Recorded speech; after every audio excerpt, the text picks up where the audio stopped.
Students अब हम लोग बात करते हैं कार्टेशियन और रेक्टेंगुलर कोऑर्डिनेट सिस्टम की। कार्टेशियन और रेक्टेंगुलर कोऑर्डिनेट सिस्टम हमारे पास क्या होता है? Two reference lines drawn at right angles to each other are known as coordinate axis and their point of intersection is known as origin. क्या हमारे पास दो रेफरेंस लाइंस हैं जो एक दूसरे को एक पॉइंट के ऊपर इंटरसेक्ट करती हैं, जिस पॉइंट को हम लोग क्या कहते हैं स्टूडेंट्स? ओरिजिन। ये हमारे पास मिलके दो रेफरेंस लाइंस एक्स एक्सिस और वाई एक्सिस बनाते हैं, जिनको हम लोग क्या कहते हैं? कोऑर्डिनेट एक्सिस या कार्टेशियन और rectangular coordinate system. Representing a vector in plane, कैसे रिप्रेजेंट करते हैं एक वेक्टर को प्लेन के अंदर? अगर हम लोग एक वेक्टर को रिप्रेजेंट करना चाहते हैं एक्स और वाई प्लेन के अंदर, तो हम लोग इसको कैसे रिप्रेजेंट करेंगे? One of the lines is named as X axis and the other is Y axis. As you know, usually the x-axis is taken as the horizontal axis with a positive direction to the right, यानी कि हम लोग x-axis को right direction में horizontally लिखते हैं और y-axis को reference line के ऊपर perpendicular या vertical लेते हैं। ये दो lines मिलके plane बनाती हैं या coordinate system बनाती हैं with the positive direction। कौन सी?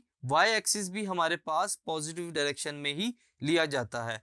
ये दो रेफरेंस लाइंस लेने के बाद हम लोग इसके दरमियान कोई भी वेक्टर ड्रॉ करते हैं और उस वेक्टर की डायरेक्शन, मैग्नीट्यूड, डायरेक्शन और इसके अलावा उसके कंपोनेंट्स भी फाइंड किए जा सकते हैं जो कि एक्स एक्सिस या वाई एक्सिस के अलोंग होंगे।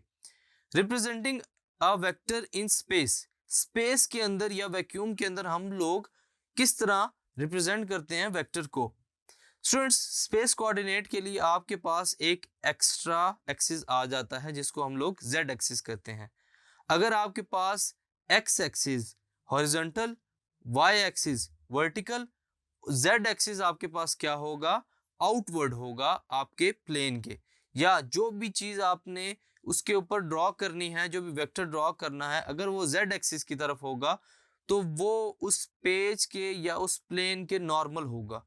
अगर हम लोग बात करते हैं अपनी सरफेस की, इस सरफेस के ऊपर राइट साइड पे एक्स एक्सिस होगा, इसके फ्रंट के ऊपर वाई एक्सिस होगा और जो जेड एक्सिस है वो नॉर्मल की तरफ यानी कि बाहर की तरफ होगा। तो ये तरीका है स्पेस के अंदर वेक्टर्स को रिप्रेजेंट करने का। फॉर टू डायमेंशनल केस, अगर हमारे पास एक प्लेन है यानी कि टू डायमेंशनल केस जिसके अंदर सिर्फ एक्स एक्सिस और वाई एक्सिस इन्वॉल्व हो, तो हम लोग वहां पे वेक्टर को कैसे रिप्रेजेंट करते हैं? यहाँ इसकी डायरेक्शन कैसे फाइंड की जा सकती है? आइए देखते हैं। When a vector lies in a plane, only one angle, either alpha or beta, must be known to describe the exact direction। ये तरीका है डायरेक्शन के लिए। आपने एक्स एक्सिस ड्रॉ किया, वाई एक्सिस ड्रॉ किया, उसके दरमियान हमारे पास जब एक वेक्टर आता है तो या तो एक्स एक्सिस के साथ, जिसको हम लोग अल्फा एंगल कहते हैं, या वाई एक्सिस के साथ जिसको हम लोग बीटा एंगल कहते हैं। यहाँ पे जो एंगल्स हैं ये दोनों किसको शो करेंगे स्टूडेंट्स? डायरेक्शन को। या तो हम लोग अल्फा डायरेक्शन लेते हैं या तो बीटा वाई एक्सिस के साथ।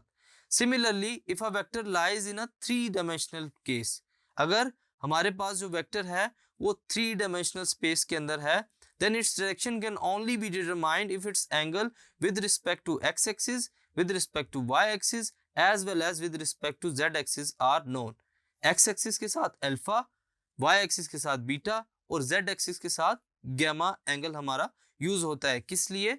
डायरेक्शन के लिए। तो स्टूडेंट्स, ये है तरीका वेक्टर्स को रिप्रेजेंट करने का टू डायमेंशनल केस में और थ्री डायमेंशनल केस यानी कि स्पेस में। Thank you.